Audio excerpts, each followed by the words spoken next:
If you've always wanted to visit the battlefields of Gallipoli, and if you're into military history, you really should do that, I've got a great opportunity for you. Coming up in September 2020, we've got the Matt McLaughlin Signature Tour. Now, this is a type of tour we launched in 2019, and basically it's the only tour that I personally escort. So in 2019, we went to the Western Front, and in 2020, we're going to Gallipoli. It's going to be absolutely extraordinary. We are going to walk the ground as the Anzacs did. And as a special bonus, it's not just going to be me escorting this tour. We are also going to have the one and only Mr. Peter Hart, the historian from the Imperial War Museum that you would know from past episodes of this podcast, one of our most popular contributors.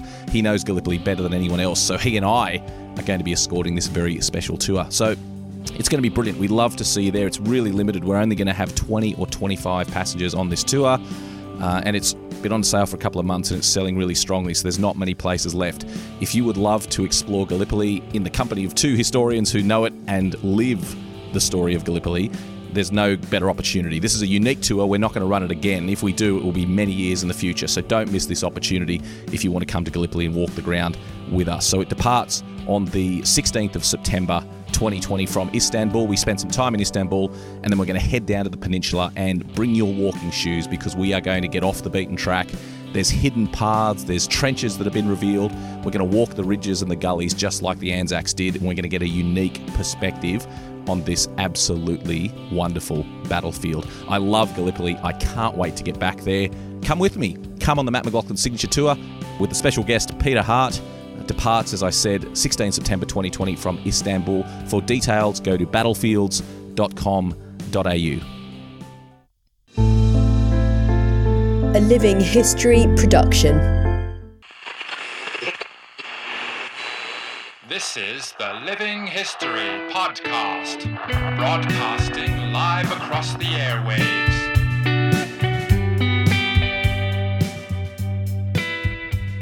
Hello podcasters, welcome to Living History. While we are taking our brief hiatus during January ahead of putting some fantastic content together in February onwards, I thought rather than leave you with nothing to listen to at all, why don't we revisit some of the most popular episodes from 2019? And we're going to kick off this week with one that was a real privilege for me. As part of our moon landing special, I got to interview Charlie Duke, one of only 4 men left alive who has walked on the moon. What an extraordinary privilege to speak to him. I interviewed him from his home in Texas, and it was really just one of the most remarkable 45 minutes of my life. It was wonderful to speak with him. It was also one of our most popular episodes of 2019. And so I'd like to share that with you again. Here is my interview with Apollo astronaut Charlie Duke. Charlie, thank you very much for joining us on Living History. It's my pleasure. Enjoy being in Australia, and look forward to coming again next year. We look forward to seeing you out here. Now, the moon landing was 50 years ago. Does it feel that long to you? Not really, but it's you look at all of the water over the dam, if you will, of 12 moonwalkers, only 4 of us left alive, and a lot of the other crewmen have passed on, and so you really think about it, it's been a long time, but to me personally, it doesn't feel like that long. Well, you started your career in the Air Force as a fighter pilot and a test pilot. Was flying something you always wanted to do? Not really. I grew up in a very small town in South Carolina, and there weren't many airplanes around when I was a kid. I got to the Navy. I wanted to serve my country, though, so I got to the Naval Academy. And there, I fell in love with airplanes. The Navy had some pre-World War II seaplanes that they took every midshipman up in for 3 rides, and open cockpit, bi-wing, fabric-covered planes, and I just loved it. So I said, that's what I want to do is be a pilot.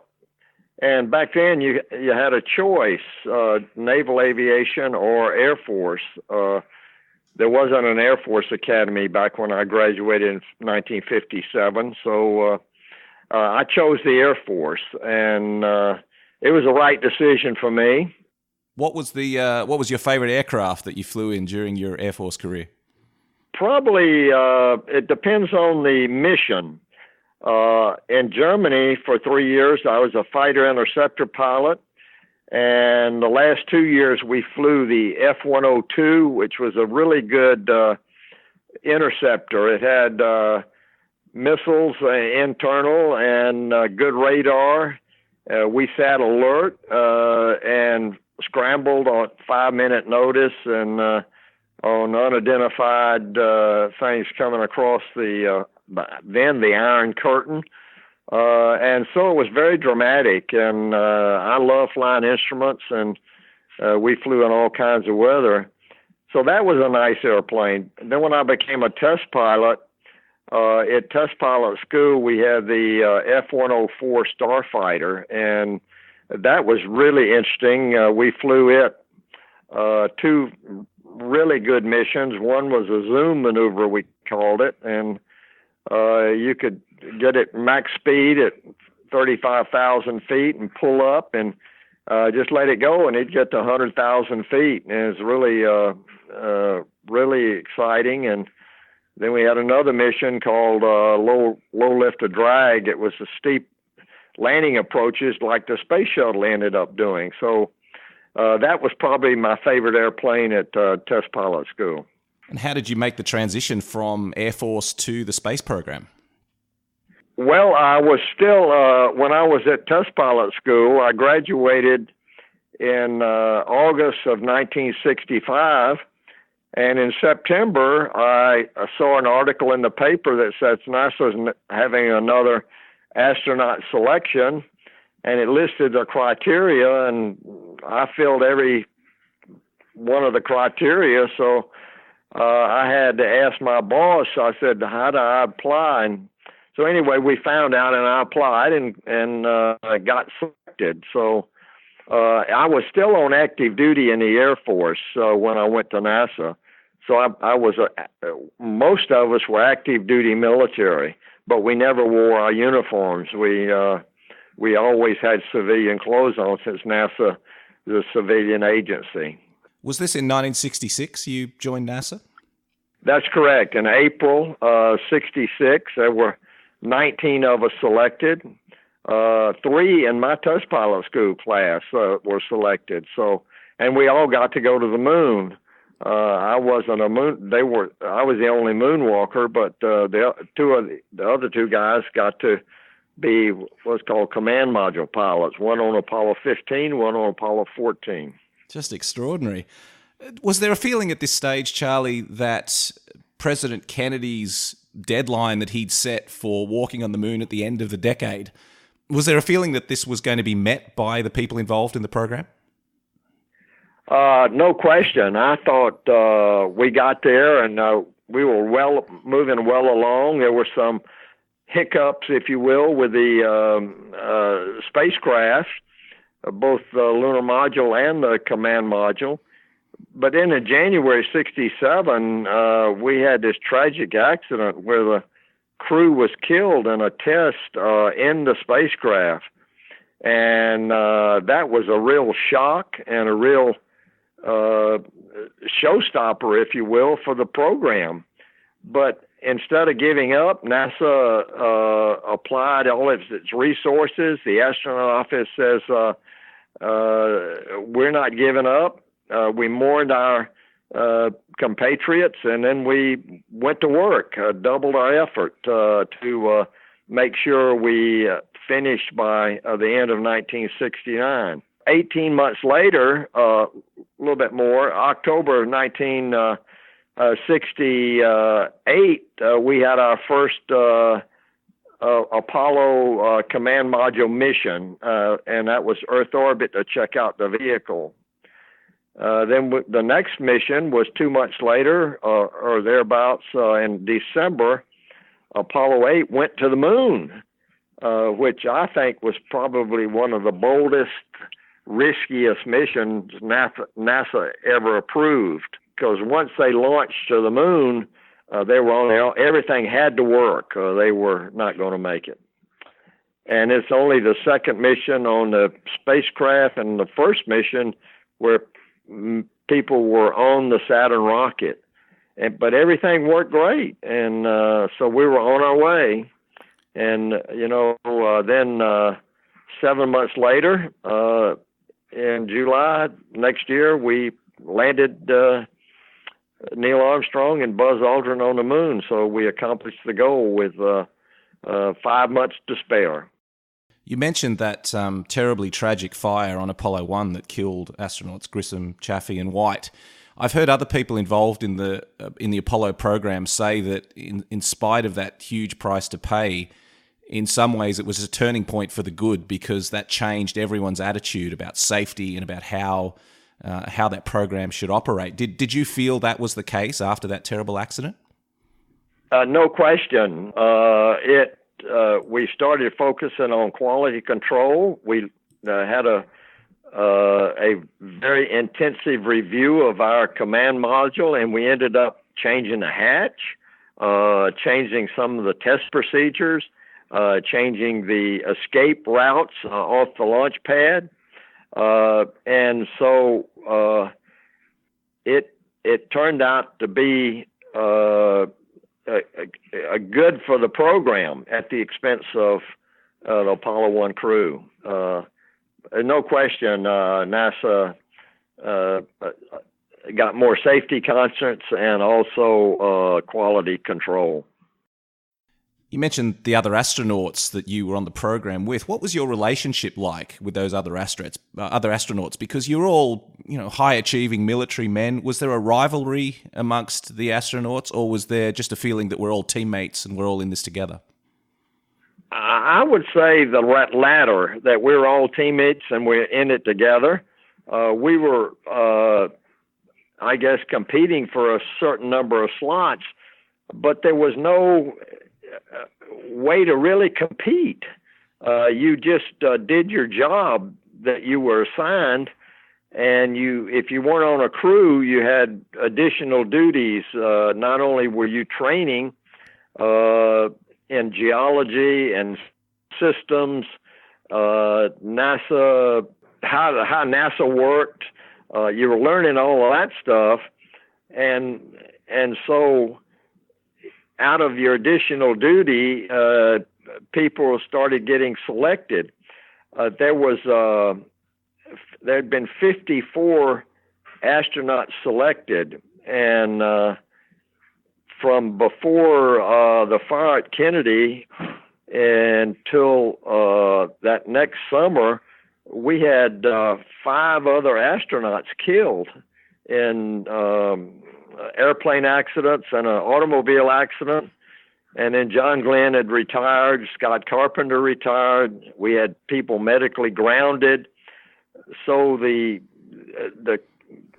cadre of astronauts available for flight was like around 42 to 44. I'd have to count up exactly, but that number. So we were all in the mix, but nobody knew what you had to do to get a flight.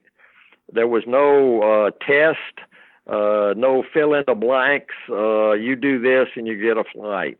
You just did your job to the best of your ability and hope for the best. And so I think that's what happened in my case. I was a support on Apollo 10, ended up in mission control. We had a great flight.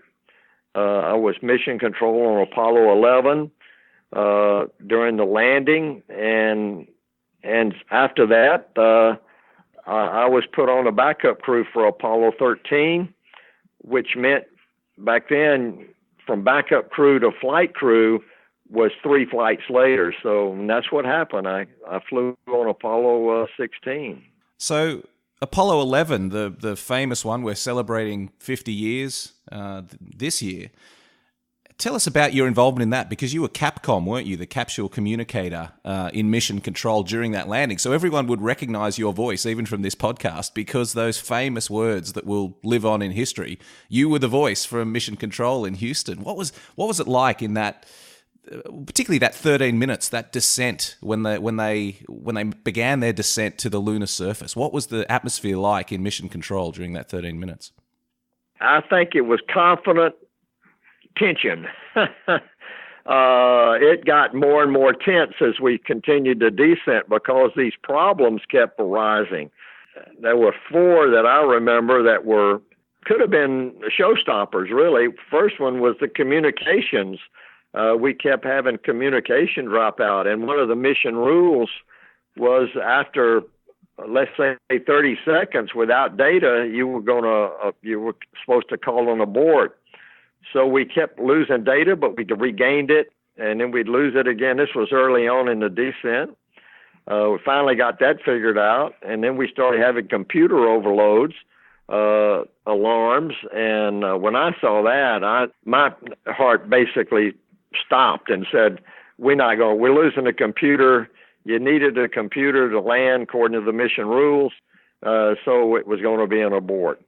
But the flight controllers in charge of the computer gave a positive response. We're go. And so we kept having these alarms, but the computer kept doing its job, which was guiding the spacecraft and controlling the spacecraft and flying the trajectory. And so it was doing everything it needed to do, but it was dropping off some of the tasks at the end of its compute cycle that it couldn't get through, and so it says that's overload. But what it was dropping off wasn't really that important. So we continued. Then we had, as you can imagine, tension was really high. Everybody was focused on their consoles, listening. We gave a go for at pitch over, which was like 7,000 feet above the surface. And Neil saw the surface for the first time and realized the trajectory was wrong and he was going into a wrong place. So he had to level off and fly over this boulder field, if you will. Well, that resulted in minimum fuel. It took a lot of extra fuel. And so as he starts down, the tension was out through the roof in mission control, and very quiet except for the propulsion controller. And he said 60 seconds flight. Well, what that meant to the crew was they had 60 seconds to land, or we would call an abort mission control. Well, we called Eagle 30 seconds, and they still went on the ground, but they were close. And we could hear Buzz Aldrin say, picking up dust, 30 feet, down 2 or whatever it was. And then after that 30-second call, according to my stopwatch, 13 seconds later, we heard from the crew, contact engine stop. So we never got to the abort call, and with basically 17 seconds before an abort call, we landed. So it was a great sigh of relief, and Neil Armstrong very calmly a few seconds later said, Houston, Tranquility Base here, the Eagle has landed. Well, if you listen carefully to my transmission back, I was so excited I couldn't even say Tranquility. It came out twang. But I corrected myself and said, Roger, Tranquility, we copy you on the ground. Tranquility Base here. The Eagle has landed. Roger, Tranquility, we copy you on the ground. You got a bunch of guys about to turn blue. We're breathing again. Thanks a lot. You got a bunch of guys about to turn blue. We're breathing again. Thanks a lot. And so that was the truth, literally holding our breath. And so we made it.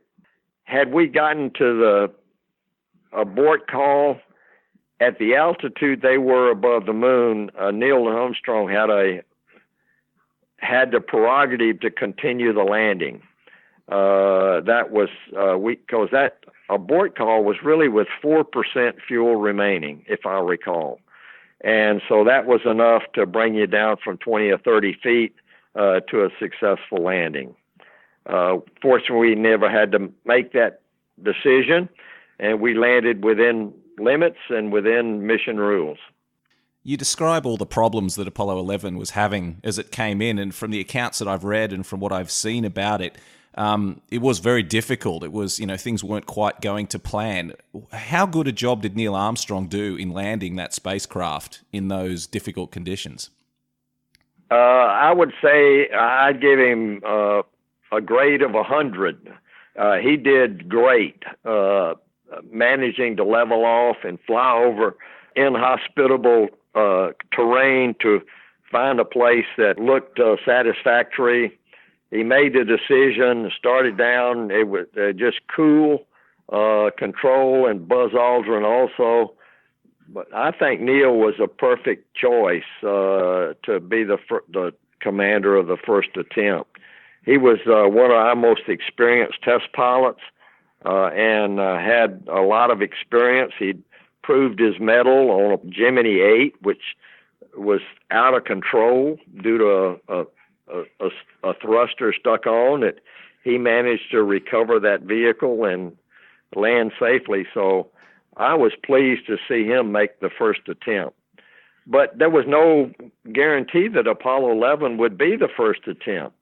If Apollo 10 didn't go well, then they would have probably changed the flight plan and had another test flight, and so Apollo 12 would have been the first attempt.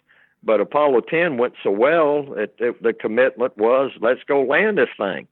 And he did a incredible job, both of them. A couple of flights later, we had, again, probably the second most famous of the Apollo missions with Apollo 13, and you were fairly closely involved in that mission as well, weren't you? And especially once things started to go wrong on Apollo 13. I sure was. We were the backup crew, and if you recall, before the launch, a week or so, I caught the measles and exposed everybody to the measles, and on the backup crew and the prime crew, everybody had the measles except Ken Mattingly. So the doctor said, well, he could get the measles at the moon. So there was a big discussion between flight medicine and the flight operations, and it was decided to remove Ken Mattingly and substitute Jack Schweikert, who I had trained with. And then when the accident occurred, when they lost the oxygen, Mattingly, myself, and John Young went to mission control, and we were there for 35 hours working diligently to develop the procedures and not only to get them on free return so they'd come back to Earth, but also to power up the lunar module and power down the command module. So John and I were working on the power up, and Mattingly was working on the power down. And so we worked tirelessly, and we were coming back from the moon before I got comfortable that we were really going to make it. And everybody breathed a sigh of relief that we were going to have enough consumables, water and oxygen and all of those things, electrical power, those things that could run out before we returned, but they didn't, because we had the right procedures of power up, power down. Was there a feeling during that time that you were hoping against hope, that there was really no chance to get them home, but you do what you can? Or was everyone just determined, no, we're going to do this, we're going to bring them back?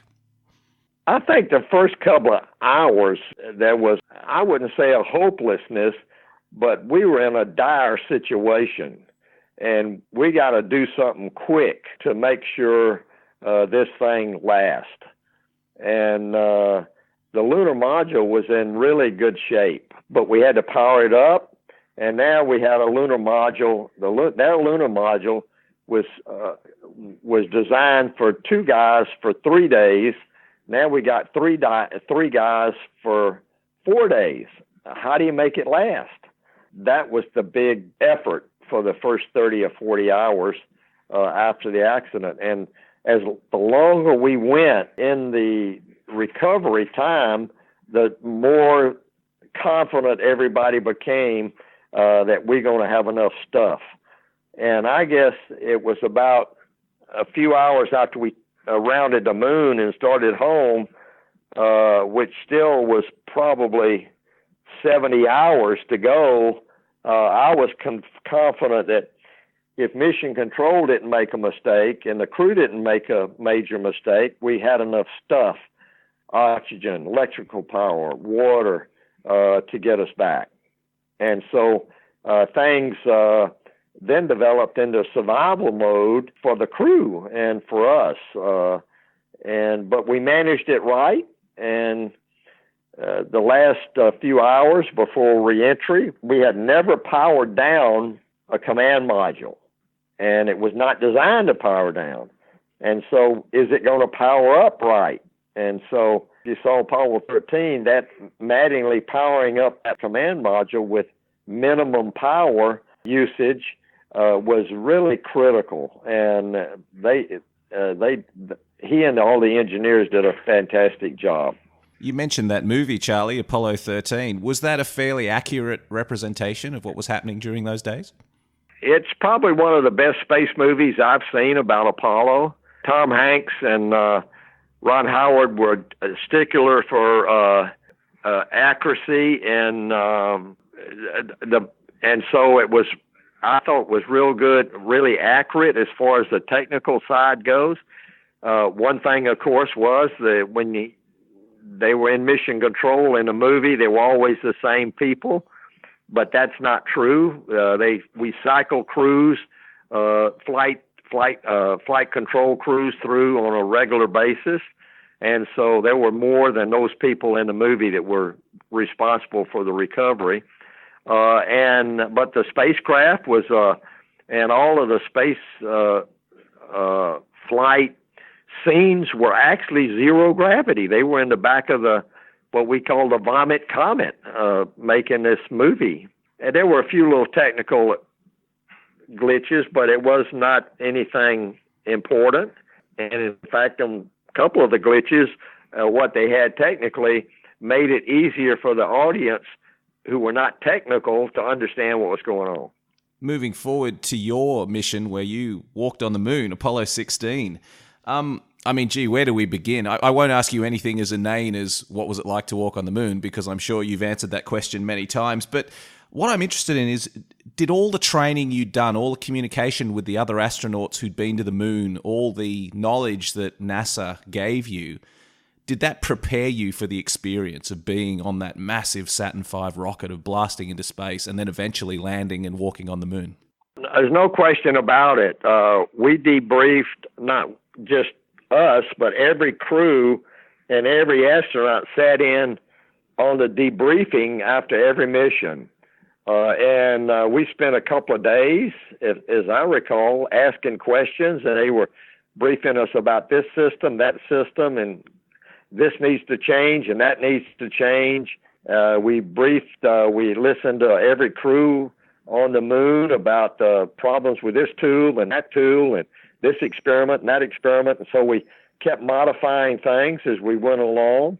Our geology training got very specific. The simulators were accurate. And so we certainly build on the experience on Apollo 16 from the first 4 landings. So ours was, at the time, the longest on the moon, and the second with a car. And so it was the last 3 missions of the landings were really the science bread and butter, if you will, of Apollo, because we were 3 days on the moon. And you could get a lot of science done and a lot of rock collecting. So our flight certainly build on the shoulders of the other 4 landings.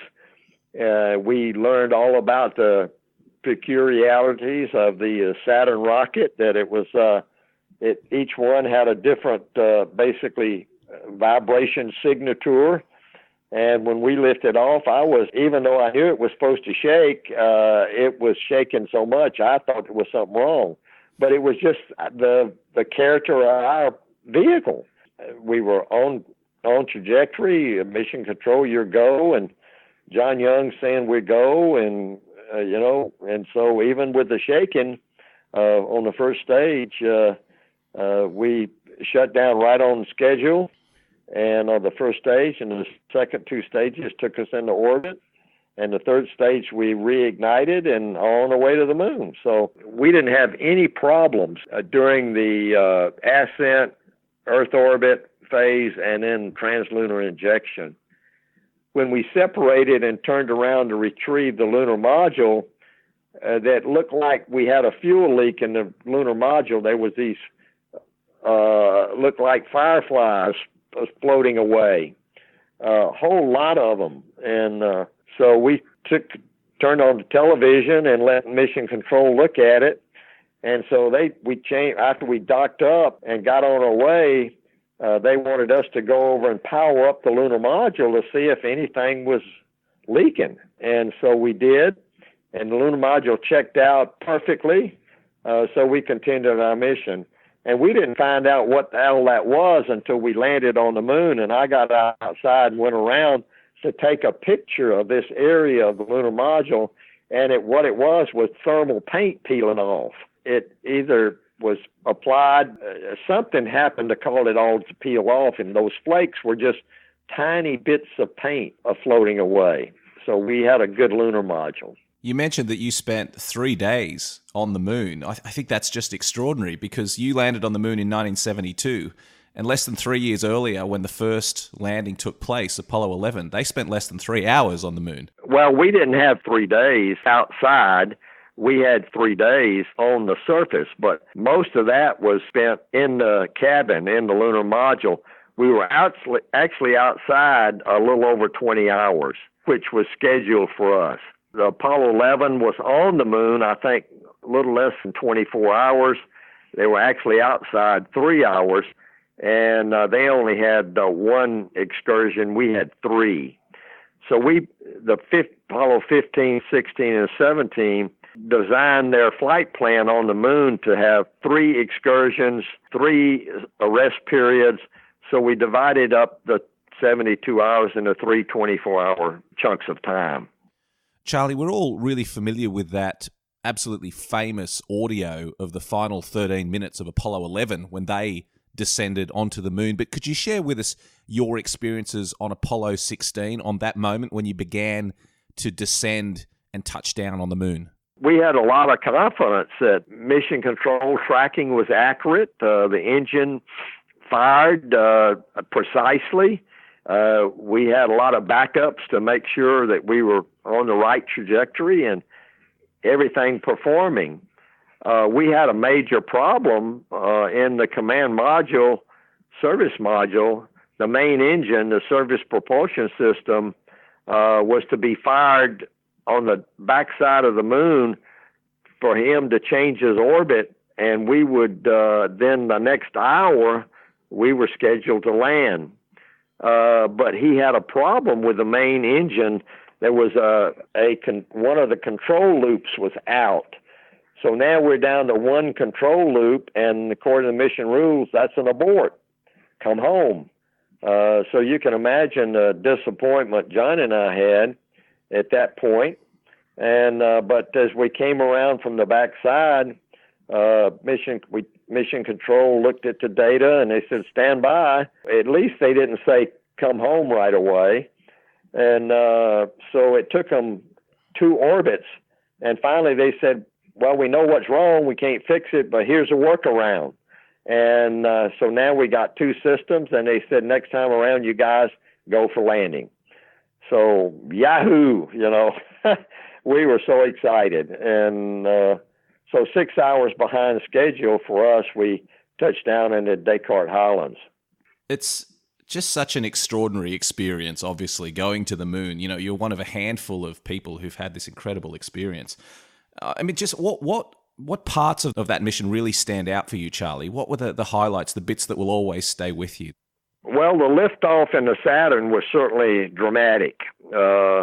It was a huge vehicle, and the first stage had a vibration about it, but that was all. And then it performed flawlessly on every mission.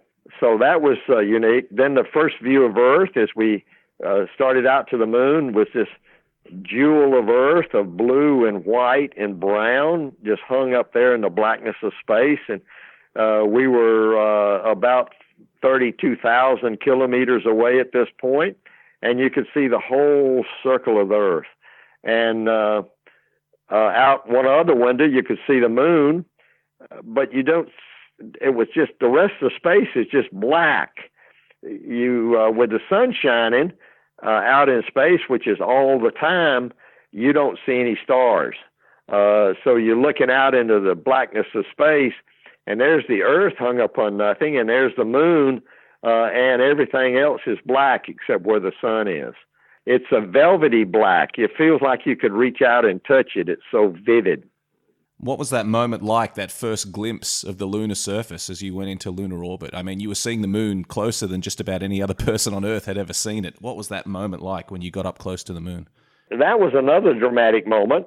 We were in darkness when we inserted in the lunar orbit, but a few minutes later we came into sunlight, and the sunrise on the moon is dramatic because there's no atmosphere. It doesn't look like sun coming up slowly like it does on Earth, where the atmosphere gets bright first, and then the sun, you see, on the moon it's just bang, you got sunlight. And long shadows, very rough on the backside of the moon. Totally different than the terrain on the front side. And then, of course, the landing, probably the most dramatic thing for me on the whole mission was the landing. Very dramatic landing. You're coming into a place that you really haven't seen in detail. Our photographs for our landing site had resolution of 15 meters. That meant things 15 meters and less you didn't see. And so you pitch over at 7,000 feet, and there's the major craters you see in your photograph you studied, like the 500 meters, but the little ones that start appearing. And man, there's a lot of craters down here, a lot of rocks. And John had to really maneuver to find a place to set down, and he did a fantastic job. That must have been pretty special as well, the moment when you first set foot on the lunar surface. We were so excited. I was like a little kid at Christmas and birthday all rolled into one. I didn't have any fear that I was going to sink out of sight, of course. I was number 10 on the moon, so I just jumped off the ladder and onto the footpad and jumped right onto the moon and started just having this extraordinary 72-hour experience. I felt right at home. I was excited. I was in awe. I was in wonder. The moon was probably the most dramatic terrain that you could possibly imagine. Nothing like it on Earth at all. And so you're there looking at this gray surface that's covered with this very, very fine dust like powder. And so everywhere you walked, you left your footprints. You looked off at the horizon, and the moon was very bright everywhere you looked. But at the horizon, it turned to instant darkness since there's no atmosphere. And you look up into the sky, and the only object you could see was the Earth. But for us, the Earth was right overhead. And as you look up in your Apollo helmet, you can't see up straight up. So we couldn't see it. But the rest of the sky was just this blackness. And, of course, the sun, but it's so bright you don't look at it with just the sun visors we had. They were not capable of looking directly at the sun. It was really dramatic. Rough terrain, cratered, hilly, just a dramatic. And I kept thinking, nobody's ever been here before. I'm on the moon, and nobody's ever been here before. John and I are the first ever to explore this part of the moon. It's just extraordinary stuff, Charlie, and thank you for sharing those reminiscences with us. Just finishing up, after all these decades, why do you think it's important that we went to the moon? What is the legacy of this incredible operation that you were involved in?